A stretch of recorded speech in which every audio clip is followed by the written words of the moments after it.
आज से महान दिन मार्च 29 तारीख 1914 मसीहा ठीक यही दिन पृथ्वी पृष्ठ एक नूतन जगतर आरंभ हुए। जेमिति सावित्री महाकाव्य रे महाप्रभु कंठरू आमे से वाक्य गुड़िक शुणीचे।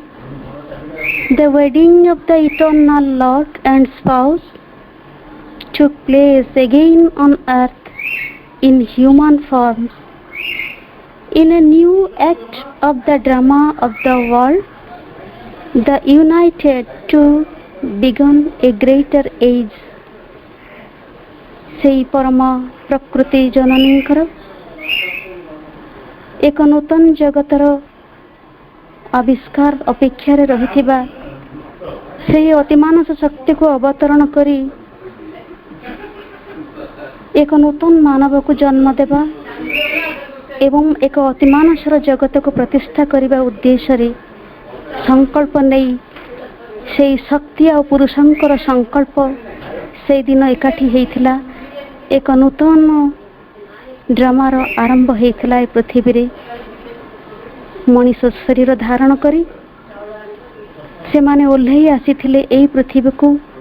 आम सहित एक होई से विश्वातीत चेतना को एक व्यक्ति चेतना भीतर को व्यक्ति शरीर भीतर को ओल्है आनी आम समस्त हाथ धरी आमर भीतर आस्पृहा को सृष्टि करी एमिति से महाकृपा एई पृथ्वी को ओल्है आसीथिले नूतन जगत को प्रस्तुत करबा पई। आमको आज ये सुजोग मिली आज ये महान दिवसर तात्पर्य को आम पाखरे अति सुंदर भाव विस्तृत भाव हृदय भितर आमको पहुँचे देवाई से प्रिय पूज्य भवेश भाई को मु अनुरोध करी आम समस्त तरफ भाई को पुणी थे प्रणाम शुभेच्छा ज्ञापन करुच्ची। माँ पाखरे प्रभु पाखरे कृतज्ञता निवेदन करुचु यही सुजोगटी आमको मिलथिबा जोगु एवं तांकु बुझिबा पई आमको सामर्थ्य दियंतु आम हृदय को उन्मुक्त करी रखंतु। भवेश भाई को मु पुणी थे अनुरोध करुच्ची। भाई करुणामयी माँ परम प्रभु श्री अरविंद सनलिट पाथ कार्यक्रम ये विशेष मुहूर्त जो मुहूर्त रे आमे पृथ्वी आध्यात्मिक इतिहास एक अनवद्य घटना को आमे स्मृतिर पटल रे रखिया को जाउछु एवं यही घटना पृथ्वी पई एक नुआ मोड़ जाको आमे इंग्रजी रे कहि परिवा टर्न कहि परिवा गोटे पुनर्जीवन गोटे रेनासा कहि परिवा गोटे रिसरेक्शन जोठी पुनरुत्थित अवस्था आध्यात्मिक जागरण आज एक महान पर्व सारा भारत रे नुहे पृथ्वी रे भी आज होली पर्व पालन हो विभिन्न स्थान रे सब भाई भौणी मानक पई आज पर्व दिनर आनंद को मु समस्त पाखरे ज्ञापन करुछि। 1914 मसीहा मार्च मास 29 तारीख से दिन थिला रविवार अपराह्न 3:30 समय ठिकाना हला 37 रियू फ्रांसुआ मार्ता गली स्थित पुरातन गेस्ट हाउस दोताल रे सेकेंड स्टेयर रे श्री अरविंद को सहित मांकर प्रथम साक्षात होता एवं ये थिला एक असामान्य घटना एक अपूर्व मुहूर्तर कथा श्रीमा श्री अरविंद मध्य कथोपकथन होई नथिला किंतु घटी थिला अद्भुत आंतर परिवर्तन केवल सेमानंक भितर नुहे समग्र पृथ्वीर आध्यात्मिक भाग्य निर्धारित होता। एवं सेमानक भितरे सामाजिक परिचय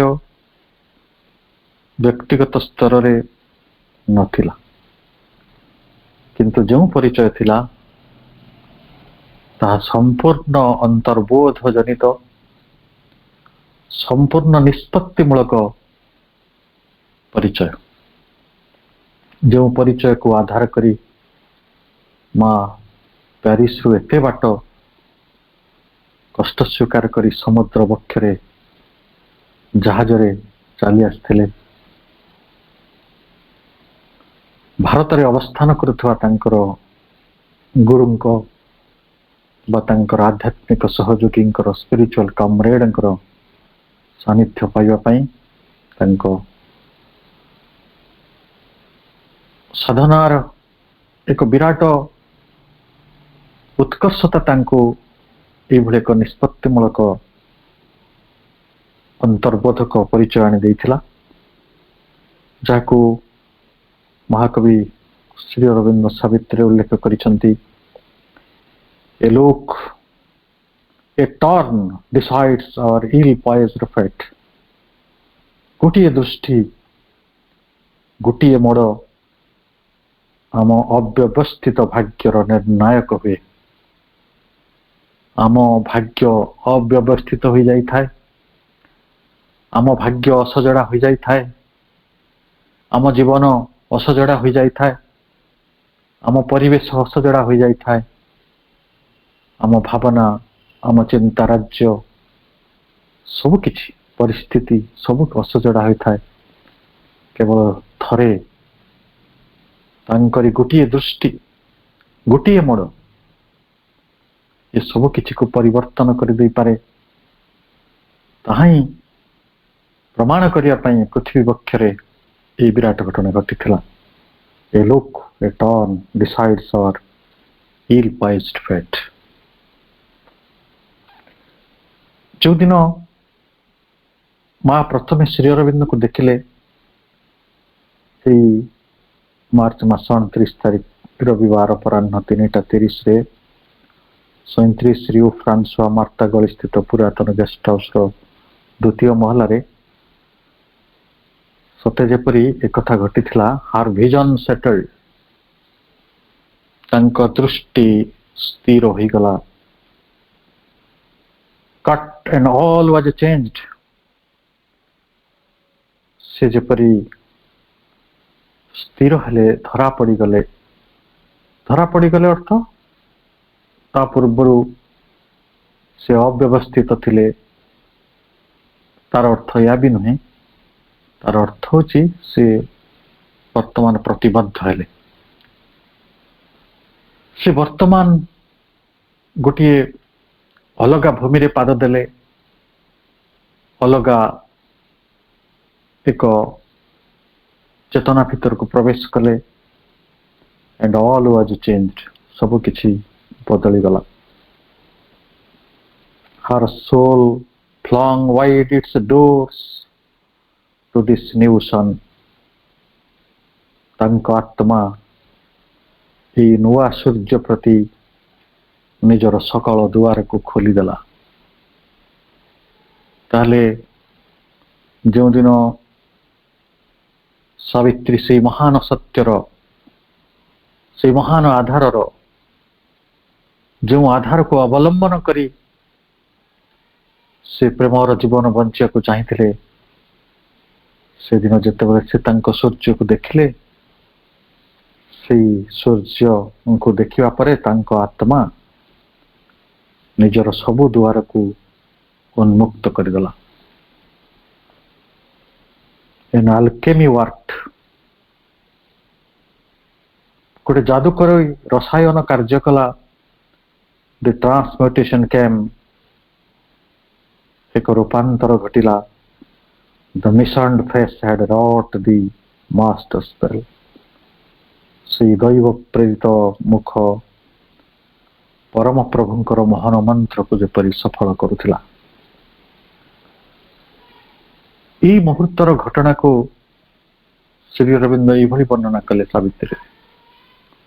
भाई भणी माने सबुथर कहूची सावित्री होची यही साधनार विवरणी पूर्ण जोगर अतिमानस जोगर विवरणी तारि भितरे अछंती आमर परम प्रभु श्री अरविंद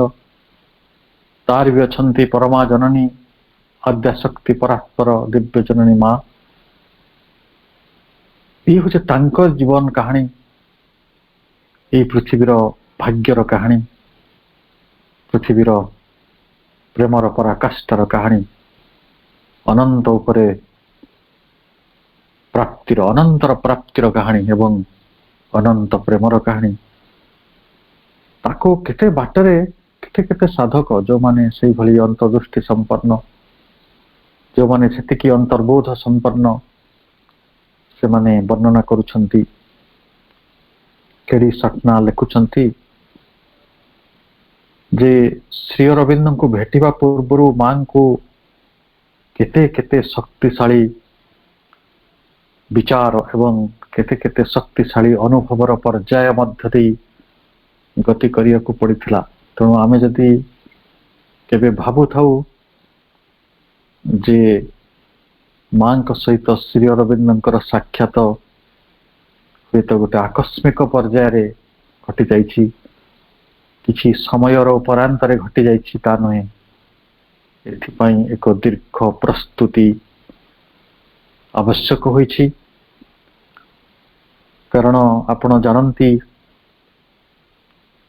मानवर इतिहास रे जे भली श्री अरविंद श्रीकृष्ण को मानविक चेतनार एक सर्वश्रेष्ठ आख्या देइछंती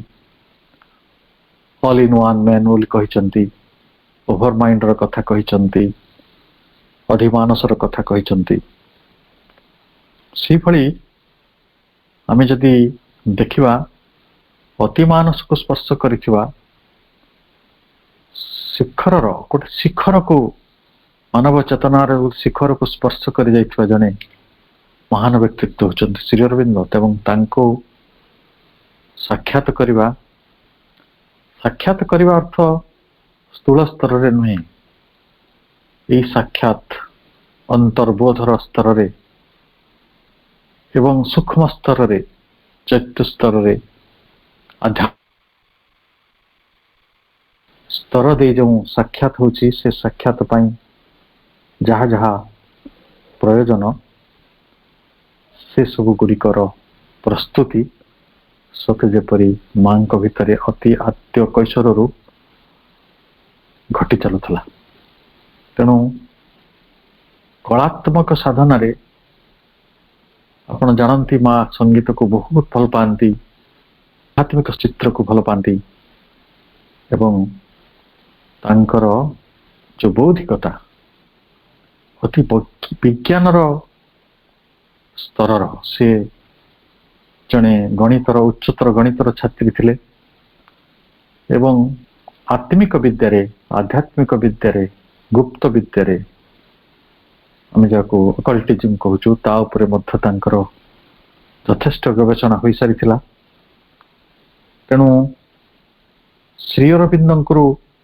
दर्शन मात्रे से जेते बेले समर्पित मन नहीं प्रभु श्री अरविंद पादरे निजर मस्तक स्थापन कले तांको भितर गोटे आस्पृह थिला मु जो मानसिक गठन गुड़ी को नहीं जीवन तैयारी करिछि से सब किछि ई प्रभुंकर महाचेतना भितर लीन हो जाऊ एवं से तांको प्रति निजर मन को उन्मुक्त करी आखि बुझी बसिले जहाँ मु कहूली heart soul flung wide its door to this new sun किछि क्षण परे ऊर्ध्वरु एक अनंत नीरवता तांको मध्य को अवतरण कला एवं तांको मन मध्य ताहा चिरस्थायी होई रहीगला एटा होची प्रथम दर्शन प्रथम अनुभूति जो शांति से अनुभव कले से शांति जीवन तमाम तांको सत्ता भितरे स्थायी होई रहिला ताले ए जो समयर ପ୍ରାନ୍ତରକୁ ପାର ହେବା ପାଇଁ ଦୁଇ ଜଣ ପଥିକ, ଜଗତର ତାଳବଦ୍ଧ ପରିସ୍ଥିତି ଗୁଡ଼ିକୁ ଅତିକ୍ରମ କରିବା ପାଇଁ ଦୁଇ ଜଣ ମହାନ ଯୋଦ୍ଧା ନିଜ ଭିତରେ ସଂକଳ୍ପ କରୁଛନ୍ତି। ସେମାନେ ଭାଗ୍ୟର ଏହି ମାନସୀ ଯାତ୍ରାକୁ ସମ୍ମୁଖୀନ ହେବା ପାଇଁ ନିଜ ଭିତରେ ଏକ ଅନ୍ତର ସଂକଳ୍ପ କରୁଛନ୍ତି ଏବଂ ତାହାରି ଭିତରେ ନିୟତି ନିର୍ଦ୍ଦିଷ୍ଟ ଯାତ୍ରା ପଥରୁ କିଭଳି ସେମାନେ ବାହାରି ଆସି ପୃଥିବୀର ମହାନ ଭାଗ୍ୟଟିକୁ ନିର୍ମାଣ କରିବେ, ମାନବତା ପାଇଁ ଏକ ଚମତ୍କାର ପ୍ରେମର ପୃଥିବୀ ତିଆରି କରିବେ, ଦିବ୍ୟ ସ୍ନିଗ୍ଧ ଦିବ୍ୟ ଜୀବନଟିଏ ପ୍ରସ୍ତୁତ କରିବେ, ଆନନ୍ଦର ପୁଲକକୁ କିପରି ସ୍ଥାୟୀ କରିବେ, ସେଇଭଳି ଏକ ବିଭୋର ସ୍ୱପ୍ନର ଆବେଶ ଭିତରେ ଇଏ ଏକ ସ୍ୱର୍ଗୀୟ ସ୍ୱପ୍ନ, ଇଏ ଗୋଟେ ତଲ୍ଲୀନ ସ୍ୱପ୍ନ, ତା ଭିତରେ ଏଇ ଦୁଇ ଜଣ ପୂର୍ଣ୍ଣ ଚେତନାର ମଣିଷ, ପୂର୍ଣ୍ଣ ଜ୍ଞାନର ମଣିଷ ନିଜ ଭିତରେ ଆସ୍ପୃହା କରୁଥିଲେ।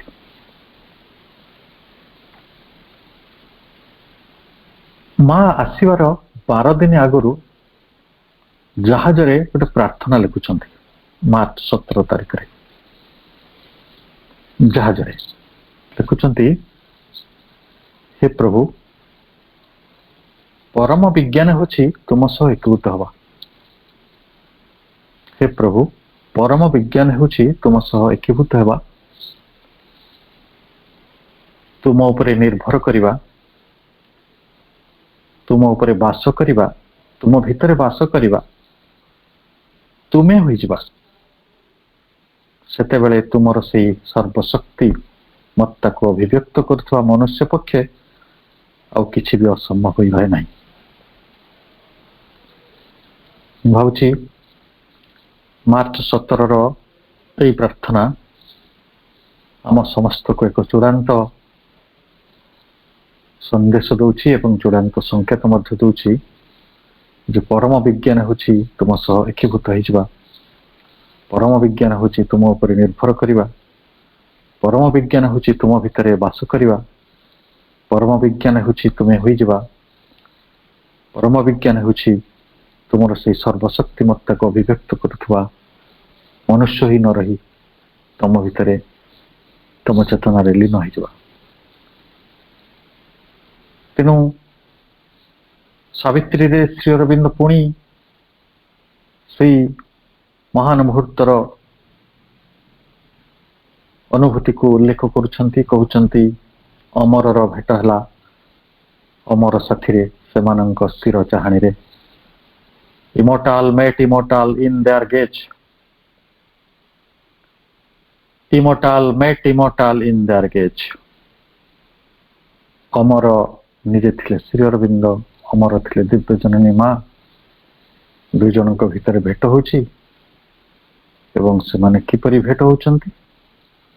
ସ୍ଥିର ଚାହାଣୀ ଭିତରେ ନିଜକୁ ସାକ୍ଷାତ କରୁଛନ୍ତି। They wondered at each other and rejoiced and wove in affinity in a silent gaze. ସେମାନେ ପରସ୍ପରକୁ ଚାହିଁ ବିସ୍ମିତ ହେଲେ। They wondered how they rejoiced, ଆନନ୍ଦିତ ହେଲେ। They wove affinity in a silent gaze. ନୀରବ ନିର୍ନିମେଷ ନୟନରେ ସେମାନେ ସମ୍ପର୍କ ଯୋଡ଼ିଲେ। So now they met in that momentous hour. ସେଇ ଗୁରୁତ୍ୱପୂର୍ଣ୍ଣ ସ୍ମରଣୀୟ ମୁହୂର୍ତ୍ତରେ ସେମାନେ ସାକ୍ଷାତ କଲେ। So utter the recognition that is, ଅନ୍ତର ଗଭୀରରେ ପୂର୍ଣ୍ଣ ପରିଚୟ ସଂଘଟିତ ହେଉଥିଲା। ଇଏ ଥିଲା ପାଶ୍ଚାତ୍ୟରୁ ଆସିଥିବା ଜଣେ ମହାନ ସାଧିକା, ଯିଏ ମାନବତାର ମୁକ୍ତି ପାଇଁ ସାଧନା କରିଥିଲେ ଆବାଲ୍ୟରୁ, ଆଉ ପ୍ରାଚ୍ୟ ଦର୍ଶନରେ जे विश्वास करती प्राच्य प्रज्ञार जे महान सजल व्यक्तित्वर महान व्यक्तित्व जे पाश्चात्यर ज्ञान विज्ञान निजक उद्बुद्ध करिसेंती सी भी महान मुक्तिर परित्राणकारी एक महान सत्ता जने त्राणकर्ता तांको दुई जन भितर मिलन होची सेतिपई से निजे लिखुचंती निज कहानी इमोर्टाल मेट इमोर्टाल इन देयर केज अमरर भेट हैला अमर साथी रे आपण माने जानंती स्थूल स्तर रे श्री अरविंद को माँ देखिबा पूर्वरु तांकर बहु बार श्री अरविंद सहित सूक्ष्म साक्षात होता माँ जितेबाला प्यारिस रे भगवत गीतार फ्रेंच ट्रांसलेशन पढ़ुथिले एवं जितेबाला से गुह्य विद्या शिक्षा करुथिले अल्जेरिया रे और जितेबाला पॉल रिचर्ड फेरी जाइकरी श्री अरविंद वर्णना तांको आगे रखिथिले सब समय रे सी जने भारतीय ऋषि को भेटुथिले सूक्ष्म स्तर रे एवं तांको कृष्ण बोली से डाकुथिले तेणु जितेबाला मार्च 29 तारीख 1914 मसीह मुहूर्त रे तांकर श्री अरविंद सहित साक्षात है से देखिले सूक्ष्म स्तर से जहां को देखुथिले जहां को अनुभव करुथिले ये धोती परिहित ये श्यामल मनीषटी होचंती सेई एवं ए कथाटा माँ निजे तांकर जने अति प्रिय संतान सत्प्रेम तांको से 1961 रे कहिचंती जहाँ एजेंडा रे लिपिबद्ध अछि से लिखुचंती जे जेतेबेले मो माँ कहउचंती सत्प्रेम को एजेंडा रो जेतेबेले मो प्रथमे गुह्य विद्या अध्ययन आरंभ कली मोर क्रमागत भाव में सूक्ष्म दर्शन होता एवं मो सूक्ष्म दर्शन रे अनेक थर श्री अरविंद को देखी ठीक जेपरी मोर प्रथम साक्षात्कार बेले देखि मनीषटी भली किंतु महिमामय रूप से प्राय पतला चेहरा सुनेली ब्रोंज रंगर आभा स्पष्ट मुखाकृति मांकर वर्णना सत्प्रेम आगे 1961 तो से घटनार कहीं केते वर्ष पर अजत्न श्मश्रु श्री भारतीय ऋषि मान भली निजर जत्न नाक अनेक समय भूली जाते तेणु तांकर अजत्न श्मश्रु थिला दीर्घ केशराशि पिंधि गोटे धोतीर गोटे कानी कांध को घोड़ाई रखी बाहु वक्ष थिला फंगुला आपण ए फोटो देखी श्री अरविंद पाद दुईटी अनावृत मु भावुथिली ताहा थिला एक विजन एटायर माने बेश दर्शन मोर कहिबार अभिप्राय माँ कहउचंती मु प्रकृत रे भारत विषय आदौ किसी जानी नथिली भारतीय रीति रे बेश होइथिबा भारतीय माननकु मु आगरु के देखि नथिली बस मु तांको देखिली मोर एक संगे प्रतीकात्मक सूक्ष्म दर्शन और आध्यात्मिक वास्तवतार अनुभूति हला ये शब्द को आम अधिक विश्लेषण करिपारिया निज भितर आध्यात्मिक वास्तवता कौन आमे क्यों वास्तवता भितर बंचु था आम पाई एक सामाजिक वास्तवता रही 10 दिगरे आम पाई आम आवेग गुड़िकर वास्तवता रही चारिकड़े, किंतु माँ आउ एक शब्दर प्रयोग करुछंती जहाँ आम जीवन को उद्धार पथ देखई पारिबो, ता होछि आध्यात्मिक वास्तवता।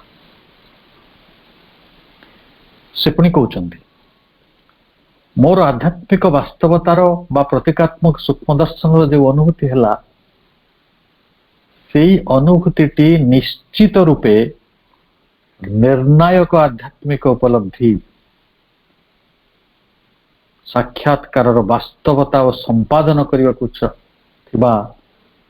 महाकर्मर एक मिलित प्रतिबोध आसीथिला एवं यही सब सूक्ष्म दर्शन रे मो दैहिक भावे किछि करि नथिबा किछि करिथिली। मो हिंदू रीति रे तांको आगरे साष्टांग प्रणाम करिथिली। आपण माने जानंती पाश्चात्यर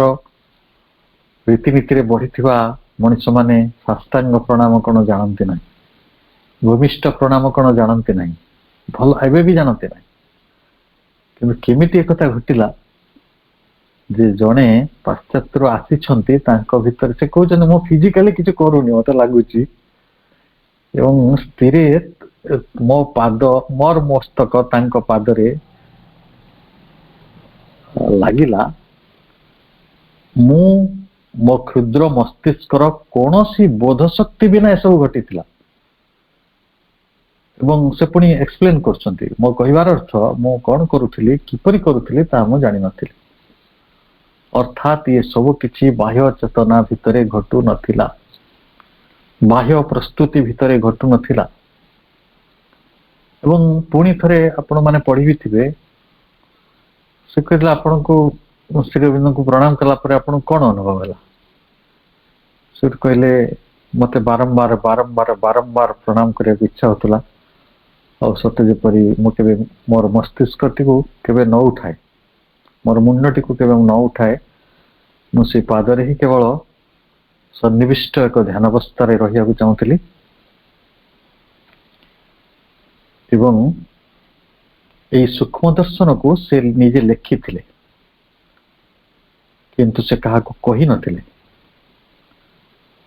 एटा केते वर्ष पर से सप्रेम कहउचंदी, कारण जो माने बुझी परिबे तांको ही कहा जाई परिबो, जो माने बुझी परिबे नहीं आध्यात्मिक वास्तवता कौन एवं सूक्ष्म दर्शनटी वास्तविक कौन, निज चत्य स्तर रे मन स्तर रे किभली एक कलात्मक प्रस्तुति एक आध्यात्मिक प्रस्तुतिर दीर्घ पथ चलिया को पड़े, जहाज चढ़िया पूर्व स्थूल स्तर रे रास्ता पार हवा पूर्व से कथाटी अति गुरुत्वपूर्ण। जे जहा घटी थिला माँ कहउचंती मो चेतनार पृष्ठभूमि रे ताहा रही थिला एवं सक्रिय भाव रे रही थिला एवं निरंतर भाव रे रही थिला, जोटा को हमें एबे पढ़िले so now they met in that momentous hour so utter the recognition in the depths. तो निजर गभीर चेतना भितरे निरंतर भाव रे से शांति से अनुभूति रही थिला। माँ कहउचंती मु एठा को आसिली, मो भितरे किछि एक अनुभव थिला जे मो श्री अरविंद को प्रथम थर पई एकुटिया भेटिया पई चाहूतिली। रिसार पूर्वाह्न तांको पाखु जाइथिले, कारण ये साक्षात अन अपॉइंटमेंट होतला ना, आपण श्री अरविंद को डायरेक्ट भेटी जोई कि अन अपॉइंटमेंट होतला, तेणु अपॉइंटमेंट नबा पई पॉल रिसार जाइथिले एवं अपराह्न साक्षात्कार समय स्थिर होइतला। अच्छा ये कथाटी आपण मानको कहि देवाटा बेसी जरूरी हबो। आम देशर संस्कृति भितरे काहाको भेट करिया पई अपॉइंटमेंट दरकार पड़े नहीं, किंतु विदेशर संस्कृति रे जणको भेट करिया को आउ जणको पाखरो अपॉइंटमेंट नबाक पड़े। बिना अनुमोदन रे बा बिना पचरा उचरा रे आमे जे भई जने जन को घर को जाई परिवार गोटे स्वाधीनता रखू, विदेश रे किंतु सेपरि न थाए। ସେମାନେ ତାହାକୁ ଅତ୍ୟନ୍ତ ଭଦ୍ରତାର ଦୃଷ୍ଟିକୋଣରୁ ସେପରି କରିଥାନ୍ତି। ତେଣୁ ଆପଣ ଦେଖନ୍ତୁ ଶ୍ରୀ ଅରବିନ୍ଦ ଯେହେତୁ ବିଦେଶରେ ପାଠ ପଢିଥିଲେ, ବିଦେଶ ରୀତିନୀତି ସହିତ ପରିଚୟ ଥିଲେ, ମାଙ୍କର ତାଙ୍କ ସହିତ ସେ ଆସିକି ପଣ୍ଡିଚେରୀରେ ପହଞ୍ଚିଗଲେ, ଆଉ ସକାଳୁ ଉଠିକି ଶ୍ରୀ ଅରବିନ୍ଦ ପାଖକୁ ଚାଲିଯିବେ ତାଙ୍କ ସାଧନା କକ୍ଷକୁ, ସେପରି ତ ନୁହେଁ ନା, ସେଇଟା ଅନ୍ ଆପଏଣ୍ଟମେଣ୍ଟ ହବ। ଏବଂ ଶ୍ରୀ ଅରବିନ୍ଦ ସାକ୍ଷାତକାରର ସମୟ ଦେଇଥିଲେ। ଶ୍ରୀ ଅରବିନ୍ଦ ସେତେବେଳେ ପୁରୁଣା ଗେଷ୍ଟ ହାଉସ, ଯୋଉ ଠିକଣା ମୁଁ ଆପଣଙ୍କୁ କହିଥିଲି ସେଇଠି ରହୁଥିଲେ। ମା କହୁଛନ୍ତି ମୁଁ ସିଡି ଦେଇ ଉପରକୁ ଉଠିଲି, ସେ ମାନେ ଶ୍ରୀ ଅରବିନ୍ଦ ସେଠାରେ ସୋପାନ ଶ୍ରେଣୀର ଶୀର୍ଷ ଭାଗରେ ମୋ ପ୍ରତୀକ୍ଷାରେ ଛିଡା ହୋଇଥିଲେ। ଅବିକଳ ଭାବେ ମୋର ସୂକ୍ଷ୍ମ ଦର୍ଶନ ଭଳି।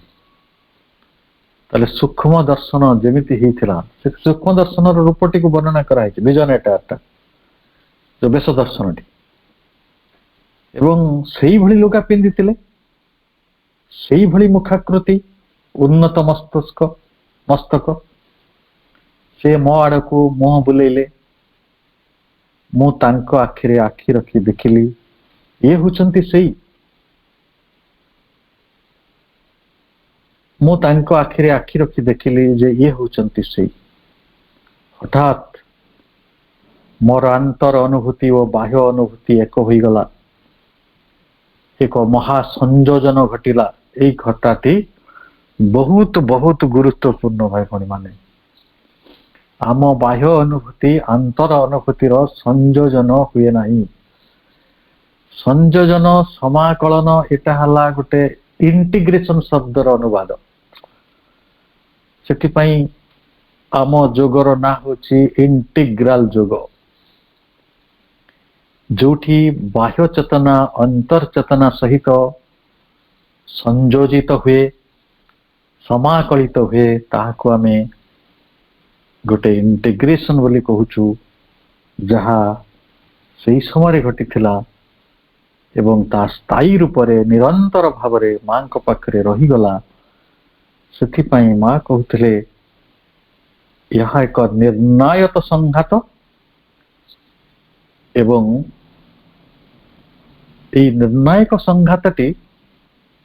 ଗୋଟେ ଦିବ୍ୟ ଦର୍ଶନର ଅୟମାରମ୍ଭ, ମାନେ ଏଇଟା the first vision of the divine. ତାପରେ 1914ରୁ 1950 ପର୍ଯ୍ୟନ୍ତ ସ୍ଥୂଳ ଦେହରେ ସିଏ ପରମ ପ୍ରଭୁଙ୍କୁ ଯେତେବାର ଭେଟିଛନ୍ତି, ସେତେ ଥର ଦିବ୍ୟଙ୍କୁ ଦର୍ଶନ କରୁଥିବାର ଅନୁଭୂତି ନେଇଛନ୍ତି। ଆମେ ଆହୁରି ତାଙ୍କ ଠାରୁ ଭାଗ୍ୟବାନ ବୋଲି ମୁଁ ବିଚାର କରୁଛି। ଆମେ ଭାବୁଥିବା ମା ଦେଖା ପାଇଲେ ଶ୍ରୀଅରବିନ୍ଦଙ୍କର, ଆମେ ପାଇଲେ। ଆମେ ଯେତେବେଳେ ତାଙ୍କର ରିଲିକ୍ସକୁ ଛୁଉଁଛନ୍ତି, ଆମେ ଗୋଟେ ଅତି ମାନସର ଶରୀରକୁ ସୂକ୍ଷ୍ମ ସ୍ତରରେ ସ୍ପର୍ଶ କରୁଛନ୍ତି। ଆମେ ଅତୀନ୍ଦ୍ରିୟ ଭାବେ ତାଙ୍କୁ ସ୍ପର୍ଶ କରୁଛନ୍ତି, ତାଙ୍କ ଅତୀନ୍ଦ୍ରିୟ ସ୍ପର୍ଶ ତାକୁ କୁହାଯିବ। ତେଣୁ ଯଦି ସତରେ ଆମେ ଦିବ୍ୟଙ୍କୁ ଦର୍ଶନ କରୁଥିବା, ସ୍ଥୂଳ ସ୍ତରରେ ହଉ ବା ସୂକ୍ଷ୍ମ ସ୍ତରରେ ହଉ, ସ୍ଥୂଳ ଶରୀରରେ ବା ସ୍ଥୂଳ ସ୍ତରରେ ମାଙ୍କର ଏଟା ସମ୍ଭବ ହେଇଥିଲା, କାହିଁକି ନା ମାଙ୍କ ପାଖରେ ସେଇଭଳି ଏକ ଦୀର୍ଘ ପ୍ରସ୍ତୁତି ରହିଥିଲା, ସତ୍ୟ ସ୍ତରରେ ଏବଂ ଆଧ୍ୟାତ୍ମିକ ବାସ୍ତବତାର ସ୍ତରରେ। ନିଜର ଅନ୍ତର ଚେତନା ଓ ବହିର୍ଚେତନାକୁ ସଂଯୋଜିତ କରି ସମାକଳିତ ଅବସ୍ଥାରେ ତାକୁ ସ୍ଥିର ପ୍ରଶାନ୍ତିରେ ପରିଣତ କରିବାର ଏକ ଅଦ୍ଭୁତ ଦିବ୍ୟ କ୍ଷମତା ତାଙ୍କ ମଧ୍ୟରେ ରହିଥିଲା। ତେଣୁ ମା କହୁଛନ୍ତି ତାଙ୍କ ଜୀବନରେ ଗୋଟେ ବ୍ରତ ଥିଲା। ସେ ବ୍ରତ କଣ ନା, ଯେଉଁ ଗୁରୁଙ୍କୁ ସେ ସ୍ୱପ୍ନରେ ଦେଖୁଛନ୍ତି, ସୂକ୍ଷ୍ମ ଦର୍ଶନ ଯାହାଙ୍କ ସହିତ ହଉଛି, ସେଇ ଗୁରୁଙ୍କୁ ସେ ଦେଖା କରିବେ। ତ ସେଟା ତାଙ୍କ ନିଜ ଭିତରେ ଥିଲା। ସେଥିପାଇଁ ସେ କେବେ ଉଦ୍ବେଳିତ ହେଇନାହାନ୍ତି, କି ସେଥିପାଇଁ କେବେ କାହାକୁ କେବେ ଅସୁବିଧାରେ ପକେଇ ନାହାନ୍ତି, କି ନିଜେ ନିଜକୁ ଅସୁବିଧାରେ ପକେଇ ନାହାନ୍ତି। ମା 1920 ସାଲରେ କହୁଛନ୍ତି ଯେ ମୁଁ ଶ୍ରୀ ଅରବିନ୍ଦଙ୍କୁ ଦେଖିବା ମାତ୍ରକେ तांकरी भितरे मु श्रीकृष्ण बोली संबोधन करुथिबा मोर सही अति परिचित सत्ता को चिन्हि पारिली एवं यह व्याख्या पाई यथेष्ट जे कहीं मोर स्थान और कर्म तांकरी पाखरे एवं एई भारत रे बोली मोर पूर्ण उद्बोध होईछि। ताले देखंतु ये सब कथा माँ केते वर्ष पर कहउछंती 1914 पर 1920 रे कथाटी कहउछंती जे जो दिन मो श्री अरविंद को प्रथमे देखुछि मु देखिली जे मु जहां को सूक्ष्म रे देखुथिली ये होचंती सेई कृष्ण एवं से होचंती मोर अति परिचित मोर स्थान कर्म सबु तांकरी पाखरे एवं भारत रे सेई दिनरु 1920 पर जिते माँ स्थायी रूप से रहिले तापरे भारत को निजर कर्मभूमि मानि नांती मातृभूमि भी मानी माने माँ को यदि किए पचार तुम जन्म कोटी से भारत एमती ही कहीदेवार संभावना रही जदिओ से फ्रांस रे जन्म होते कारण ये देशगत अनुभव गुड़िक संपूर्ण राजनैतिक पॉलिटिकल किंतु जो माने आध्यात्मिक वास्तवता जानती से माने जानती से माने दिव्य भूमि रे जन्म होइचंती दिव्य भूमिर परिभाषा हला भारत कारण एटा होची चेतनार भूमि देवतार भूमि वेदर भूमि चैतन्यर भूमि आलोकर भूमि सभ्यतार भूमि शिक्षार भूमि संस्कृतिर भूमि संभावनार भूमि एवं सकल प्रकार परीक्षा निरीक्षार भूमि एवं प्रयोगर भूमि ये हूँ एक अनन्य भूमि जो माँ ये स्थानटी को तांकर कर्मभूमि बोली बाछिचंती तेणु जे राधास प्रेयर जितेबाला माँ लिखिले से राधार प्रेयर ये कथा तो लिखा से कथा तो लिखा जे thou whom my first sight I knew for the Lord of my being and my God receive my offering मु जहां को प्रथम दर्शन रे देखुची से होचंती मोर भगवान एवं मोर सत्ता तांको भगवान बोली स्वीकार कला परे से मोर ए नैवेद्य को मोर समर्पण को मोर अर्घ्यटी को से ग्रहण करनेले एवं यही कथा को जदि आहुरी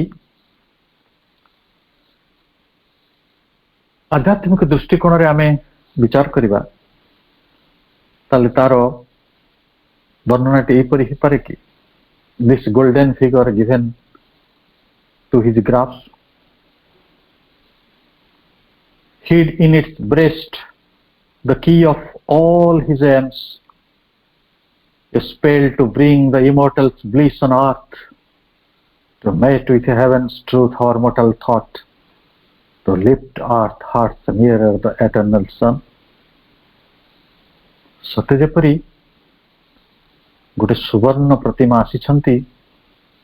और ये सुवर्ण प्रतिमा को नियति भगवान को दान कर दूची the golden figure given to his grasp एवं तांको भितरे कौन अच्छी से सुवर्ण प्रतिमा भितरे अच्छी कौन ना hid in its breast the key of all its his aims समस्तंक लक्ष्य को तांको वक्ष भितरे से रखिचंती समस्तंक लक्ष्यर चाबी को से निज वक्ष भितरे साइति की रखिचंती सावित्री जहाँ रखिथिले मने पकांतु समस्तंक पई अमरत्व समस्तंक पई प्रेम समस्तंक पई आनंद समस्तंक पई मुक्ति समस्तंक पई ईश्वरानुभूति यही कथा गुड़िक चाबी बा एटा जदि लक्ष्य हुए ये सकल लक्ष्य को जी वक्ष भितर जो सुवर्ण प्रतिमा साहित्य रखिचंती से सुवर्ण प्रतिमा को सी दिव्यंक निकटरे भगवान निकटरे समर्पित कर दउछंती कौन पाई ना ये spell to bring the immortal's bliss on earth ए धरा ऊपर bliss on earth immortal's bliss अर्थात अमर परमानंद को यही धरित्री उपरे यही माटी उपरे उतारी आनिया पाई spell to bring the immortal bliss on earth यही धरणी पक्ष उपरे एक परमानंदर अमरत्व को उतारी आनिया पाई ये गोटे स्पेल गोटे जादू मंत्र ये गोटे उच्चारण to mate with heaven's truth on our mortal thought गोटे मानुषी मन सहित स्वर्गीय सत्य को जोड़ी देला भली कार्य इटा कौन साधारण साधना कि गोटे साधारण लक्ष्य नहीं कि काम होनी ना तेणु मनीष को जदि मुक्ति दरकार से मुक्ति बेसी दरकार तार मानसीपणु एवं जो मानसीपणटा को छाड़िया मनुष्य आज राजी नहीं से ही मनीष को स्वर्गीय सत्य सहित परिचित करने ताकू जोड़ी देवाई सुवर्ण प्रतिमा छाती भितर मनीष सब लक्ष्य को साइतिक रखिंट पुणी से कौन करेंगे ना to lift hearts near the eternal sun ये शाश्वत सूर्य निकट को पार्थिव हृदय गुड़ी को से समीप को नहीं जाए देखु ह्यूमन हार्टा अर्थ हार्टा पार्थिव मनटी पार्थिव हृदयटी तार जो संसार अच्छी तार जो माटी गुड़ी पत्थर संसार अच्छी तार ये पंकिल पृथ्वी को भी से भल पाई बसिलानी एवं तार ये मानसिकता को तार जो पार्थिव जीवन टी को छाड़ी से जे दिव्य शाश्वत सूर्यंकर निकटवर्ती हो एभली चिंता मनीष पाखे ना किंतु ये जो सुवर्ण प्रतिमा जी दिव्यंकर आज हस्तगत हेले दिव्यंकर सानिध्य भीतर को आसिले सी ही मनुष्य को से भली एक अनंत महिमायुक्त दिव्य सूर्यंकर निकट को नहीं जावा पाई संकल्पबद्ध श्री अरविंद कहते श्रीमंत श्री अरविंद को बहुत थर पचराई माँ सहित साक्षात संपर्क आपण कौन अनुभव है से संक्षिप्त कहले जे मु माँ को देखला पर जानिली समर्पण कहले कौन बुझा जाए और से कथा बेसी बुझा दरकार नहीं एक आमर आम अपा जने गाउले राधास प्रेयर आम राधास प्रेयर भी मुझे उल्लेख करी राधास प्रेयर टेक्स्ट आम आगे उल्लेख अच्छे सीटा है समर्पण तो श्री अरविंद कहते जे श्रीमा तांको पिला दिने अंतदृष्टि रे मते देखिथिले जहाकू से कृष्ण बोली डाकुथिले तेणु श्रीमा मोर शिष्या नुहंती केवल एतिक होता आम कहूँ सी बोधे शिष्यत्व ग्रहण करने फ्रांस रु पलैले सी शिष्या नुहंती माँ भी कहते स्पिरिचुअल कमरेड अर्थात ये दुई जनकर अनुभूति श्रीमांकर और श्री अरविंदर ये जुग्म अवतार ताको जुग्म अवतार आम कहूँ जुग्म अवतार से जुग्म अवतार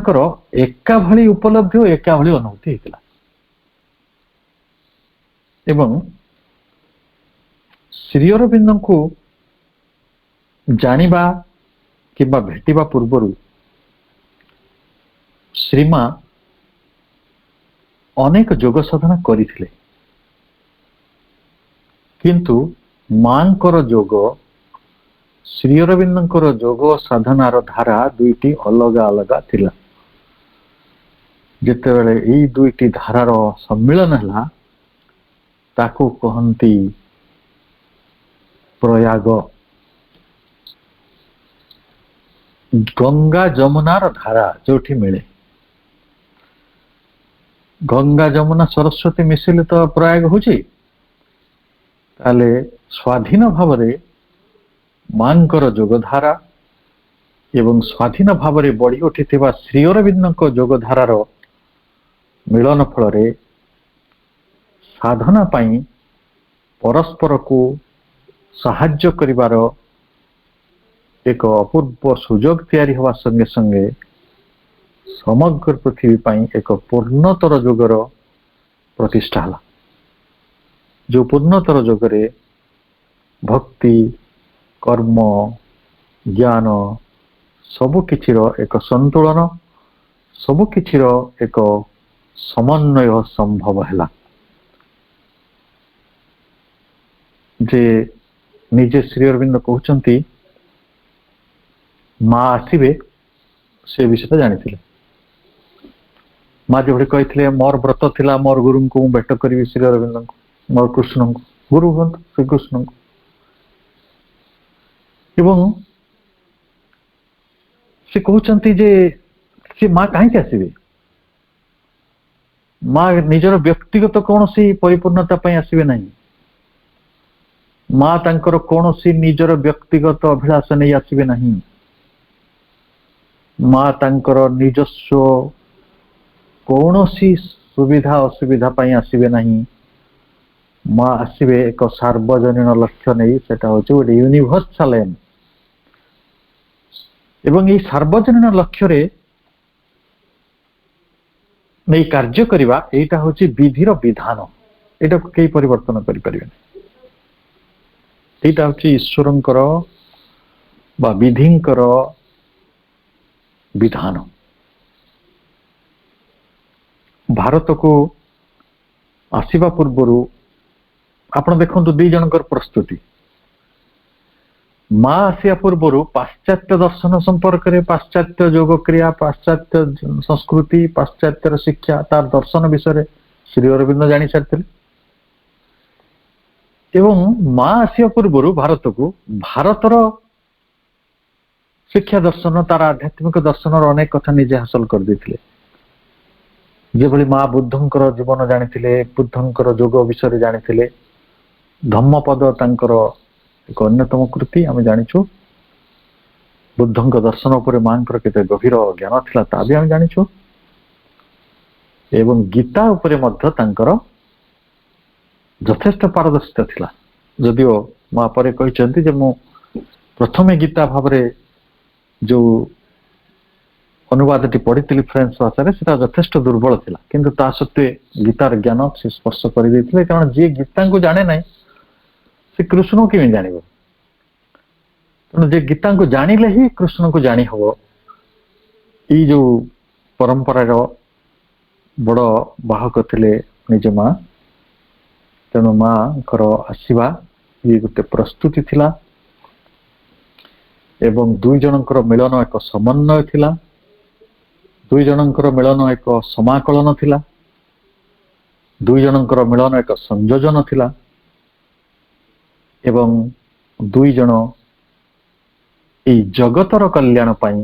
मानवतार कल्याण पाई सचराचर कल्याण पाई एक सार्वजनीन लक्ष्य रखी योग को वास्तव रूप देवारे सहयोग करथिले एवं एक कथा मध्य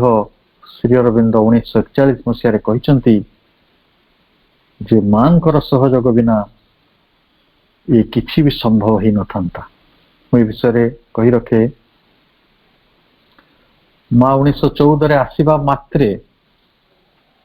1915-16 आड़ को श्री अरविंद सप्ताह को 64 पेज लिखुले टाइपराइटर आर्य पत्रिका संपादित हवा प्रकाशित हबार लक्ष्य से समय ही निर्णय है आर्य पत्रिकार एका संगरे life divine synthesis Yoga human cycle foundations of civilisation ये समस्त प्रबंध गुड़िक एकादिक्रमे प्रकाशित है